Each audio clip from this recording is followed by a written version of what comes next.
हाय दोस्तों, मैं विमल सिंह आप सभी का फिर से एक बार विमल क्लासेस सिविल सर्विसेज में स्वागत करता हूं। तो फ्रेंड्स, आइए आज के इस वीडियो लेक्चर में हम बात करने वाले हैं क्लास 6 के भूगोल के एनसीईआरटी के बारे में। तो इस वीडियो लेक्चर में हम क्लास 6 के ज्योग्राफी के एनसीईआरटी के उस समरी को जो है उसको कवर करने वाले हैं, जो कि आज का हमारा पहला चैप्टर रहेगा सौर मंडल में पृथ्वी। और जो भूगोल की आपकी हम किताब एनसीईआरटी की लगा रहे हैं इसके अंदर, वो है पृथ्वी हमारा आवास। तो फ्रेंड्स, उससे पहले मैं रिक्वेस्ट करना चाहूँगा, अभी तक आपने चैनल को सब्सक्राइब नहीं किया है तो प्लीज़ चैनल को सब्सक्राइब करके बेल आइकन को प्रेस कर लें, जिससे आने वाले सभी वीडियोस के अपडेट आपको मिलते रहें।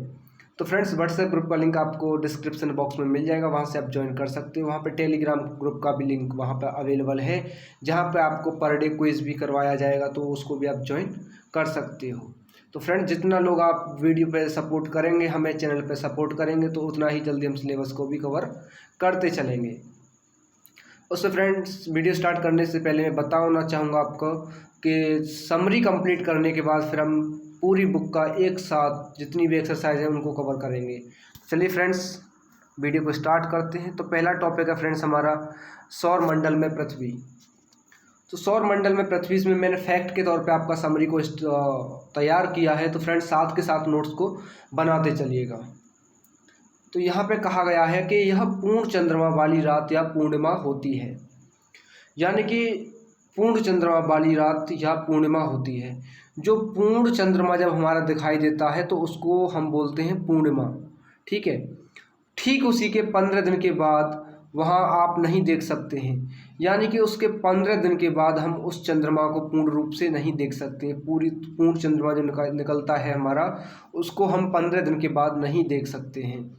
नई चंद्रमा की रात्रि, यानी कि जो नई चंद्रमा की रात्रि होती है फ्रेंड्स, उसको बोलते हैं हम अमावस्या। नोट करने वाली बात है फ्रेंड्स दोनों, कि जो पूर्ण चंद्रमा वाली रात है उसको हम पूर्णिमा कहते हैं, और नई चंद्रमा की जो रात्रि होती है फ्रेंड्स, उसको हम अमावस्या बोलते हैं।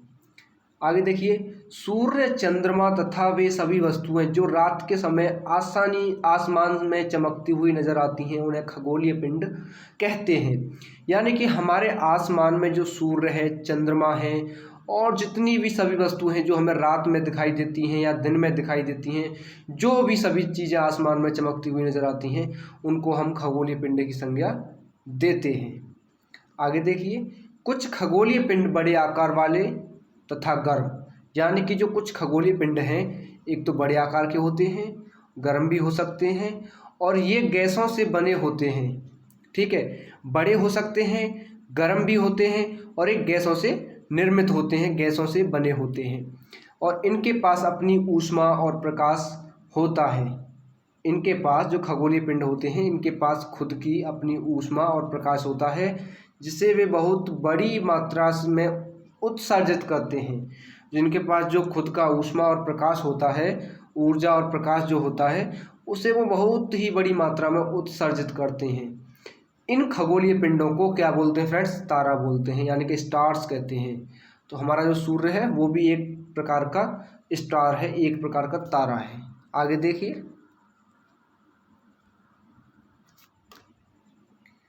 तो तारों के विभिन्न समूहों के द्वारा बनाई गई विविध आकृतियों को देख सकते हैं, ये नक्षत्र मंडल कहलाते हैं। यानी कि जो तारों के एक अलग अलग टाइप के समूह के द्वारा जो बनाई गई विविध आकृतियां होती हैं, उनको हम क्या बोलते हैं? नक्षत्र मंडल बोलते हैं, ठीक है। तो जिसमें से आप देख सकते हैं, तो अर्सा मेजर है, बिग बियर है, इसी आकार का एक नक्षत्र मंडल होता है। यानी कि जो तारों का एक समूह बना हुआ नजर आकृति हमें दिखाई देती है, जिसे हम नक्षत्र मंडल बोलते हैं, उसी का एक एग्जाम्पल है अर्सा मेजर और बिग बियर। ये भी एक प्रकार के नक्षत्र मंडल कहलाते हैं। तो बहुत आसानी से पहचान में आने वाला नक्षत्र मंडल है जो है आपका अर्सा मेजर है, बिग बियर है। तो ये जो है आपका बहुत ही आसानी से पहचान में आ जाते हैं। सप्त ऋषि, यानी कि 7 तारों का जो समूह होता है, यानी कि 7 ऋषियों का जो समूह होता है, वह भी एक नक्षत्र मंडल यानी कि अर्सा मेजर का भाग होता है। अर्सा मेजर जो हमारा उसका एग्जाम्पल है नक्षत्र मंडल का, उसी की तरह जो है सप्त ऋषि भी अर्सा मेजर की तरह एक नक्षत्र मंडल का भाग है, जो कि 7 तारों का समूह होता है। प्राचीन समय में लोग जो है रात्रि में दिशा का निर्धारण तारों की सहायता से कर लिया करते थे। यानी कि जो हमारा प्राचीन समय था उसमें जो लोग हुआ करते थे वो रात्रि में दिशा का निर्धारण जो है तारों की यानी कि स्टार्स की सहायता से कर लिया करते थे। ठीक है, रात्रि में दिशा दिशा जो आपकी पूर्व पश्चिम उत्तर दक्षिण जो दिशाएं होती हैं आपकी, इनका वो अनुमान जो है तारों की सहायता से लगा लिया करते थे। आपने एक तारे का नाम सुना होगा जिसे हम ध्रुव तारा बोलते हैं। ठीक है, तो उत्तरी तारा यानी कि जो उत्तर दिशा को बताता है इसे ध्रुव तारा भी कहते हैं, जो कि आपका उत्तर दिशा में नजर आता है, उत्तर दिशा का हमें संकेत देता है, उसे हम ध्रुव तारा कहते हैं। तो यह आसमान में हमेशा एक ही स्थान पर रहता है और हम सप्तऋषि की सहायता से ध्रुव तारे की स्थिति को जान सकते हैं। तो फ्रेंड्स, इस सप्तऋषि यानी कि ध्रुव तारे के ऊपर 1998 और 2004 में क्वेश्चन बना था कि आप ध्रुव तारे की तरफ मुंह करके खड़े हैं, फिर आप पूर्व दिशा की ओर जाएंगे तो आपको दाएं जाना है या बाएं जाना है, या ध्रुव तारे के बिल्कुल जस्ट सामने जाना है या पीछे जाना है, इस तरीके से क्वेश्चन था। तो इसमें जो आपका आंसर होगा वो होगा बाईं ओर जाएंगे, बिल्कुल हम बिल्कुल बाईं ओर जाएंगे, क्योंकि जो ध्रुव तारा होता है, ठीक है, वो उत्तर दिशा को हमें बताता है। तो पूर्व दिशा की ओर जाने के लिए हम पूर्व दिशा की ओर जाने के लिए हम बाईं ओर जाएंगे। आप यहाँ पे इस चीज़ को देख सकते हैं, ये सप्तऋषि, ठीक है, यहाँ पे आपकी उत्तर दिशा है, ध्रुव तारा बिल्कुल सामने देखिए, ध्रुव तारा उत्तर दिशा को प्रदर्शित करता है। और जब इधर बाईं ओर आएंगे हम तो यहाँ पे पूर्व दिशा पड़ेगी, जो आपका क्वेश्चन मैंने बताया था, पूछा गया था। तो पूर्व दिशा आपकी बाईं ओर जाना पड़ेगा। चलिए आगे देखते हैं। कुछ खगोलीय पिंडों में अपना प्रकाश और ऊर्जा नहीं होता है। कुछ खगोलीय पिंडों में अपना प्रकाश और ऊर्जा नहीं होता है, यानी कि कुछ ऐसे खगोलीय पिंड भी आसमान में उपस्थित हैं जिनमें खुद का प्रकाश नहीं है, ना ही खुद की ऊर्जा है। तो वे तारों के प्रकाश से प्रकाशित होते हैं, यानी कि जो हमारे स्टार्स होते हैं उनकी जो लाइट होती है, उनका जो प्रकाश होता है, उसी की देन से वो प्रकाशित होते हैं। ऐसे पिंड जो है वो कहलाते हैं ग्रह, यानी कि प्लैनेट्स कहलाते हैं। ठीक है, जिन्हें इंग्लिश में प्लैनेट यानी कि ग्रहों को जो इंग्लिश में बोलते हैं हम प्लैनेट बोलते हैं। ठीक है, तो Jupiter, Saturn and Uranus have rings around them, these are belt of small debrises. यानी कि बृहस्पति, शनि और यूरेनस के चारों ओर छल्ले होते हैं, एक बेल्ट होती है, और ये छल्ले जो हैं, ये बेल्ट जो है विभिन्न पदार्थों के असंख्य छोटे छोटे पिंड से मिलकर के बने होते हैं। आपके लिए क्वेश्चन बन सकता है कि जो छल्ले होते हैं या बेल्ट होती है वो कौन कौन से ग्रह के चारों ओर होती है। तो केवल ये 3 ग्रहों के चारों ओर होती है, आपका जुपिटर, सैटर्न और यूरेनस, यानी कि बृहस्पति, शनि और यूरेनस के चारों ओर छल्ले दिखाई देते हैं। यहाँ पे आप देख सकते हैं सोलर सिस्टम के बारे में, सोलर सिस्टम के बारे में। ठीक है, ये आपका यहाँ पे सूर्य है, और सबसे पहले आपका बुध ग्रह है, फिर आपका शुक्र है, पृथ्वी है, फिर आपका मंगल ग्रह है, और यहाँ पे क्षुद्र ग्रह की पट्टी है। ठीक है, इसके बारे में भी हम जानेंगे। ये आपका बृहस्पति ग्रह है, ये आपका शनि ग्रह है, यहाँ पे आपका यूरेनस है, और यहाँ पे आपका नेपच्यून यानी कि अरुण जिसे बोलते हैं, और इसे वरुण जो बोलते हैं। ठीक है, इन ग्रहों को। ठीक है, तो सूर्य की जो सबसे निकटतम ग्रह है वो आपका बुध ग्रह है। बुध ग्रह यानी कि 58 मिलियन किलोमीटर की दूरी पर है। ठीक है, 1 मिलियन आपका बराबर होता है 10 लाख किलोमीटर के। ठीक है, जो सूर्य से दूरी है इसकी बुध की, तो वो दूरी आपकी 58 मिलियन किलोमीटर। उसके बाद है फिर आपका शुक्र ग्रह, जिसकी 108 मिलियन किलोमीटर दूरी है। ठीक है, इन ग्रहों को याद करने के लिए मैं आपको एक ट्रिक याद दिला रहा हूँ। उस ट्रिक के जरिए आप सभी ग्रहों का नाम आसानी से याद कर सकते हो कि आपको हर ग्रह के बाद 1 दिन का गैप देना है। यानी कि बुध के बाद आप देखो गैप दीजिएगा, बृहस्पतिवार को जब आपने गैप किया तो शुक्रवार आ गया, शुक्रवार के बाद आता है शनिवार को जब गायब किया तो रविवार आता है, रविवार को हम बोलेंगे पृथ्वी। रविवार के बाद आपका सोमवार को गायब करेंगे, उसके बाद फिर मंगल आता है, यानी मंगल आपका मार्स ग्रह आपका है। मंगल के बाद फिर आपने गायब किया बुधवार को, तो बुधवार के बाद आता है आपका बृहस्पति। बृहस्पति के बाद शुक्र को जब आपने गायब किया तो शनि ग्रह आ गया, और आपको अरुण और वरुण दोनों ग्रह तो आपको याद करने ही पड़ेंगे। चलिए इनके बारे में मैं थोड़ा आपको डीपली और बता देता हूँ। इनसे आपके कई वन वर्ड क्वेश्चन बनते हैं आपके, जो है इम्पोर्टेंट भी रहते हैं। तो यहाँ पे आपको मैं क्लियर किए देता हूँ अभी आपका, कि जो आपका बुध ग्रह है, जो आपका बुध ग्रह है वो सूर्य के चारों ओर एक परिक्रमण लगाता है, यानी कि एक परिक्रमा जो लगाता है सूर्य के चारों ओर, वो 88 दिन में एक परिक्रमण को पूर्ण करता है। और जो घूर्णन करता है, अपने अक्ष पर घूर्णन जो करता है वो 59 दिन में पूरा करता है। यानी कि परिक्रमण इसका 88 दिन का होता है, और जो घूर्णन होता है इसका अपने अक्ष पर वो 59 दिन का होता है। उसके बाद आपका शुक्र ग्रह आता है। तो शुक्र ग्रह का जो सूर्य के चारों ओर परिक्रमण रहता है वो आपका 255 दिन का रहता है, 255 दिन का। और अपने अक्ष पर जो इसका घूर्णन रहता है वो इसका 243 दिन का रहता है। तो यहाँ पे ये क्वेश्चन भी आपका बन सकता है कि पूरे सौर मंडल में ऐसा कौन सा ग्रह है जिसका परिक्रमण और घूर्णन समय जो है वो बिल्कुल लगभग समान है। तो इसका जो राइट आंसर होगा वो आपका होगा वीनस, यानी कि शुक्र ग्रह, क्योंकि इसका मिलता जुलता है। 255 दिन में इसका परिक्रमण जो है समय है, और घूर्णन जो है इसका वो 243 दिन का है।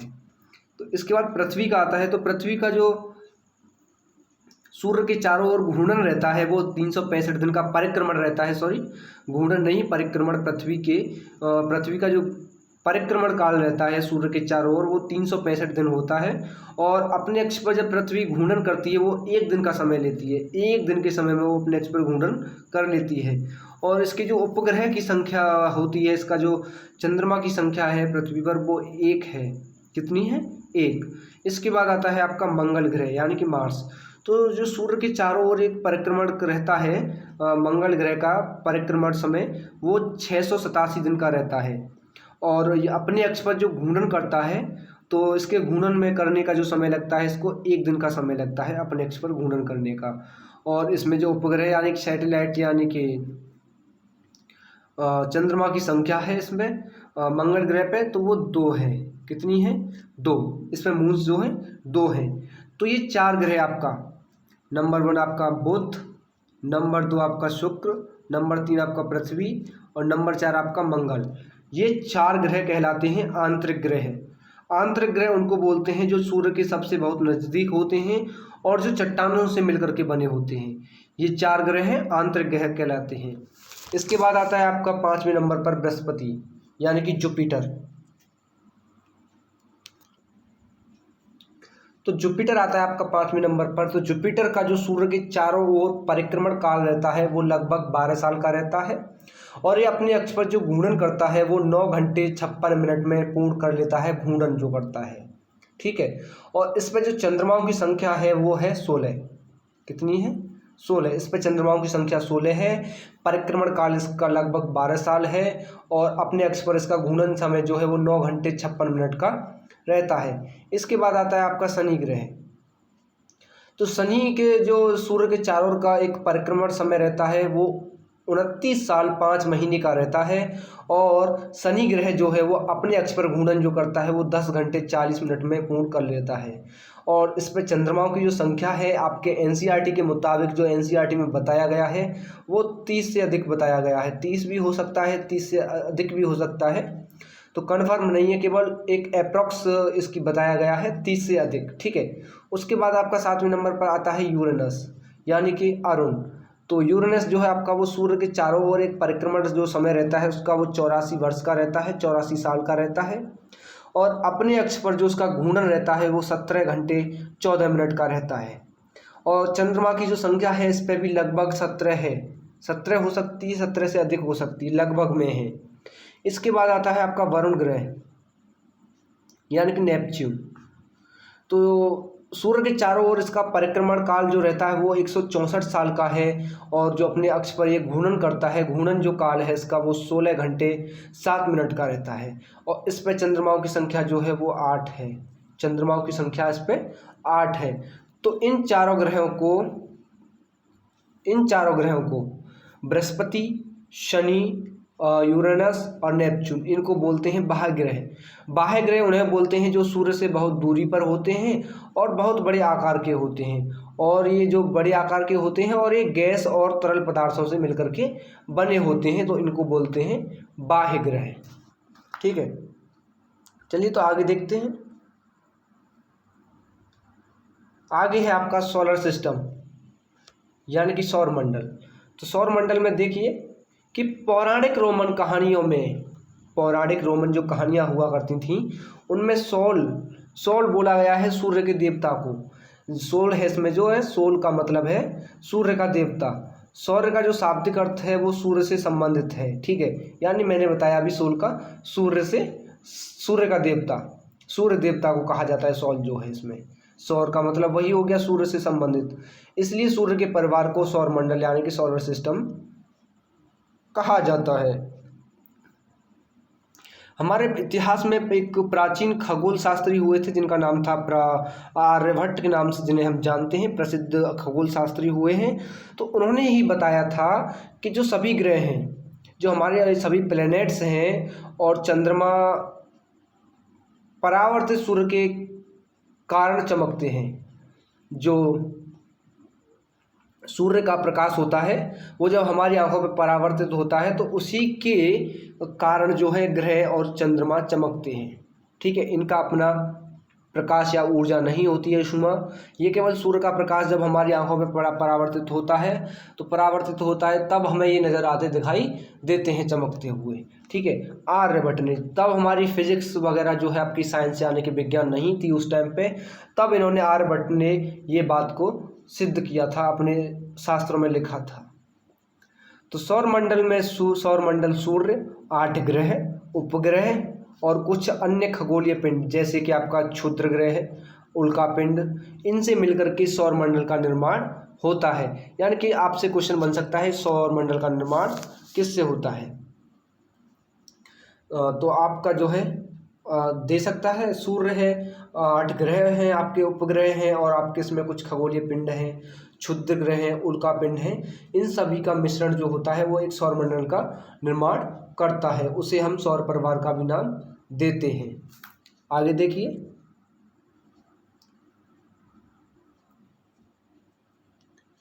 सौर मंडल के केंद्र में सूर्य जो है वो सौर मंडल के केंद्र में स्थित है। सूर्य जो होता है वो सौर मंडल के इस केंद्र में स्थित है। ठीक है, तो वहाँ पे एक आप जैसे बोल सकते हो मुखिया के तौर पे, जैसे घर में कोई बुजुर्ग लोग हो तो वो एक मुखिया के तौर पे होता है, उसकी के कहने पर उसी का कहा माना जाता हो, उसी का कार्य किया जाता हो। उसी तरीके से सूर्य जो है एक सौर मंडल का एक मुखिया है, एक केंद्र में स्थित रहता है जिसके चारों ओर ग्रह परिक्रमा करते हैं। ठीक है, यह बहुत बड़ा है एवं अत्यधिक गर्म गैसों से बना है, बहुत बड़ा है और गर्म गैसों से बना है, और इसका जो खिंचाव बल है इससे सौरमंडल को बांधे रखता है। इसका जो खिंचाव है वो सौरमंडल को अपने पास जो है बांधे रखता है। तो सूर्य सौरमंडल के लिए प्रकाश और ऊर्जा का एकमात्र स्रोत है। अगर सूर्य ना हो तो कोई भी वस्तु हमें ना दिखाई दे, केवल अंधेरा ही अंधेरा यहाँ पर पृथ्वी पर रहेगा। तो इसलिए सूर्य जो है सौरमंडल का सबसे अच्छा प्रकाश का स्रोत माना गया है। लेकिन हम इसकी अत्यधिक तेज ऊष्मा को महसूस नहीं करते हैं, क्योंकि ये जो है बहुत दूरी पर है, 15 करोड़ किलोमीटर की दूरी पर है ये। ठीक है, 15 करोड़ किलोमीटर की दूरी पर है ये, तो इसको जो है हम नहीं वो कर सकते हैं।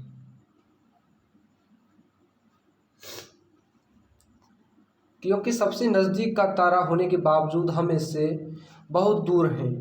ठीक है, बहुत दूर है, ये नज़दीक का तारा है पृथ्वी, फिर भी 15, यहाँ पे देखिए, नज़दीक होने का तारा होते हुए भी हम इससे बहुत दूर हैं। और सूर्य पृथ्वी से लगभग 15 करोड़ किलोमीटर दूरी है। यहाँ 15 किलोमीटर से और मिस्टेक हो गया है, 15 करोड़ किलोमीटर की दूरी पर है। ठीक है, तो हमारे सौरमंडल में 8 ग्रह हैं। तो सूर्य से दूरी के अनुसार वे बुध, शुक्र, पृथ्वी, मंगल, बृहस्पति, शनि, यूरेनस और नेपच्यून, ये इस क्रम में दर्शाए गए हैं। 8 ग्रह हैं और सूर्य से दूरी के अनुसार इनको इस तरीके से दर्शाया गया है सौरमंडल में।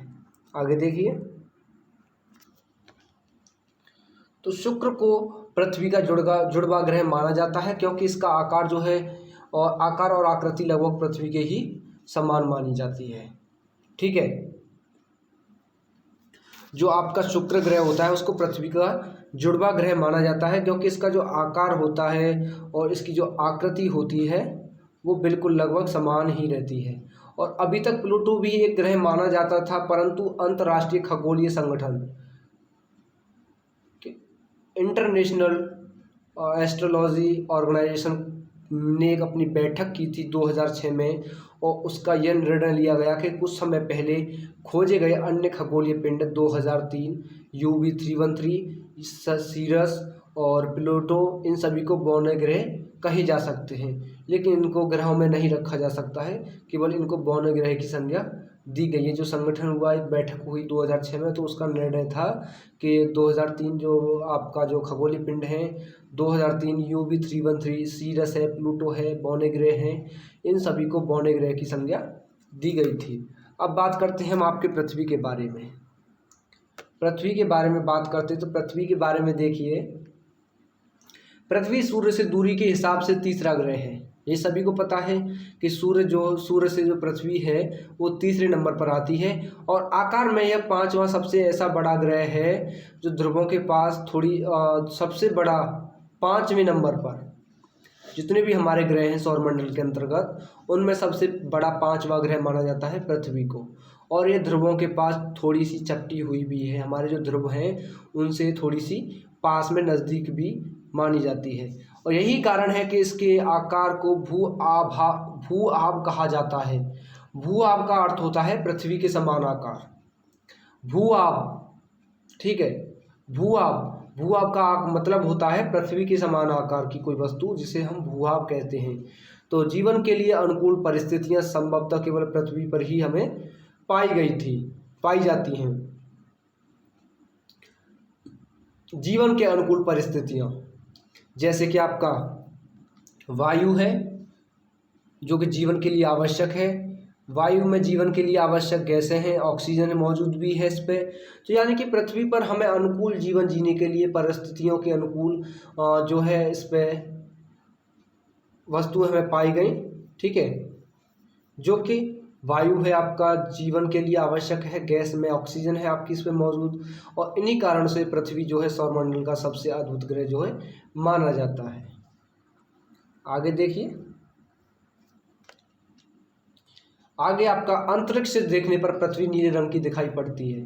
अंतरिक्ष से अगर पृथ्वी को देखा जाए तो वो नीले रंग की दिखाई पड़ती है, क्योंकि इसकी सतह यानी 2/3 सतह जो है पानी से बिल्कुल पूरी तरह से ढकी हुई है।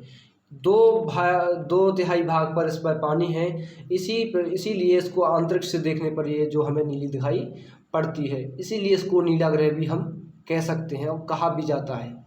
तो प्रकाश की गति लगभग जो होती है आपकी, वो आपकी 3 लाख किलोमीटर प्रति सेकंड है, और इस गति के बावजूद सूर्य के प्रकाश को पृथ्वी तक पहुंचने में लगभग 8 मिनट का समय लग जाता है, क्योंकि 15 करोड़ किलोमीटर की दूरी पर है सूर्य जो है पृथ्वी से। फिर भी, और देखिए 3 लाख किलोमीटर प्रति सेकंड की जो है चाल होती है प्रकाश की, फिर भी 8 मिनट का समय इसको पृथ्वी पर पहुंचने में लग जाता है सूर्य के प्रकाश को। तो जो नील आर्मस्ट्रॉन्ग थे, पहले व्यक्ति थे जिन्होंने चंद्रमा की सतह पर 21 जुलाई 1969 को सबसे पहले कदम रखा था, ठीक है। 21 जुलाई 1969 ईस्वी को सबसे पहले नील आर्मस्ट्रॉन्ग ने चंद्रमा पर कदम रखा। यही ऐसे पहले व्यक्ति थे जिन्होंने चंद्रमा की सतह पर पहला कदम रखा। चलिए अब आगे बात करते हैं चंद्रमा यानी कि मून के बारे में। तो हमारी पृथ्वी के पास केवल एक उपग्रह है जिसका नाम है चंद्रमा। जो हमारी पृथ्वी है, हमारी अर्थ है, उसके पास केवल एक सैटेलाइट है, एक उपग्रह है जिसे हम चंद्रमा के नाम से जानते हैं। और जो चंद्रमा का व्यास जो होता है वो पृथ्वी के व्यास का केवल 1/4 होता है। जो हमारी पृथ्वी का व्यास है उसका केवल 1/4 भाग होता है, और यह इतना बड़ा इसलिए प्रतीत होता है क्योंकि यह हमारे ग्रह से अन्य खगोलीय पिंडों की अपेक्षा ज़्यादा नज़दीक होता है, और यह हमसे लगभग जो है 3,84,400 किलोमीटर की दूरी पर है। फिर भी हमें इतना बड़ा दिखाई देता है। अब लगा लीजिए कि सूर्य जो है आपका 15 करोड़ किलोमीटर की दूरी पर है, फिर भी इतना बड़ा दिखाई देता है, और ये तो केवल 3,84,400 किलोमीटर की दूरी पर है, फिर भी इतना बड़ा हमें दिखाई देता है। तो चंद्रमा पृथ्वी का एक चक्कर लगभग 27 दिन में पूरा कर लेता है, और लगभग इतने ही दिन में अपने अक्ष पर एक चक्कर भी ये पूरा कर लेता है। इसके परिणाम स्वरूप पृथ्वी से हमें चंद्रमा का केवल एक ही भाग दिखाई पड़ता है। ठीक है, क्योंकि ये 27 दिन में जो अपना ये घूर्णन उसका समय जो रहता है, पृथ्वी का जो चक्कर लगाता है वो 27 दिन का रहता है, इसलिए हमें ये जो चंद्रमा कभी भी पूरा दिखाई नहीं देता है। आगे जो हम बात कर रहे थे तब आपको मैंने बोला था क्षुद्र ग्रह के बारे में, यानी एस्ट्रॉयड जिसे बोलते हैं।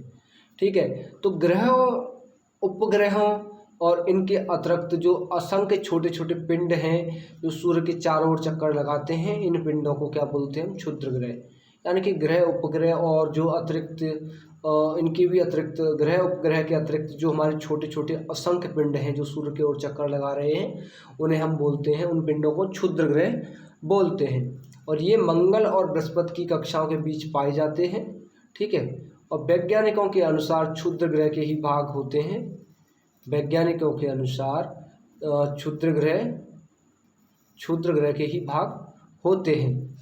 तो जो कि बहुत वर्ष पहले विस्फोट के बाद ग्रहों से टूट करके अलग हुए थे। जब बहुत वर्ष पहले जब विस्फोट हुआ उसके बाद ग्रहों से ये टूट करके अलग हुए, जिन्हें हम क्षुद्र ग्रह की संज्ञा देते हैं। उसके बाद आपका लास्ट टॉपिक है उल्कापिंड।